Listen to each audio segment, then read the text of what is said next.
Hi, it's Lisa. In full disclaimer, we found this story on Politico.com. Make sure you listen to the end to ensure you hear the full story. Centene Corporation is one of the largest healthcare companies in the United States and a major provider of Medicaid managed care services.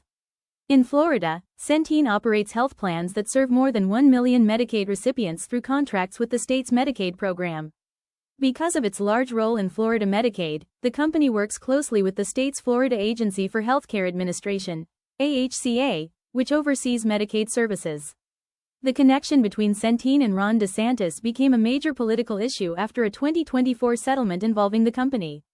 Florida alleged that Centene's pharmacy benefit manager failed to properly pass along prescription drug rebate savings owed to the state Medicaid program.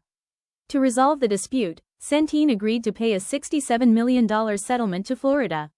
The controversy began when lawmakers discovered that $10 million of the settlement was directed to the Hope Florida Foundation, a nonprofit associated with the Hope Florida initiative led by First Lady Casey DeSantis. The remaining $57 million went to the state through AHCA.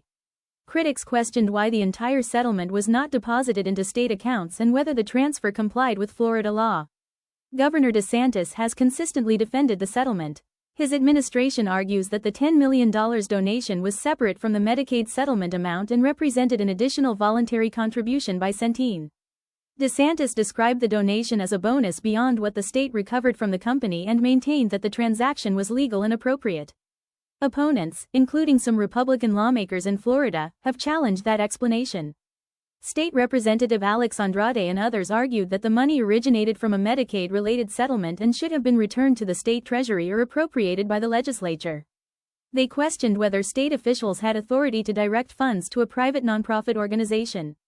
The issue gained additional attention after the Hope Florida Foundation reportedly awarded grants that eventually helped fund political efforts opposing a 2024 marijuana legalization ballot initiative supported by DeSantis.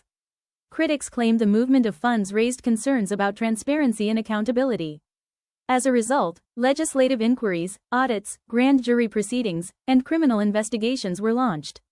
Investigators have examined whether any laws were violated in the settlement process and subsequent distribution of funds. A grand jury investigation continued into 2026, and audits were conducted on the foundation's finances. As of June 2026, no criminal charges have been filed against Ron DeSantis, Casey DeSantis, or Centene Corporation related to the settlement. The matter remains one of the most significant political and Medicaid-related controversies in Florida and continues to be the subject of public and legislative scrutiny. Thanks for listening. Please comment, we'd love to hear your thoughts.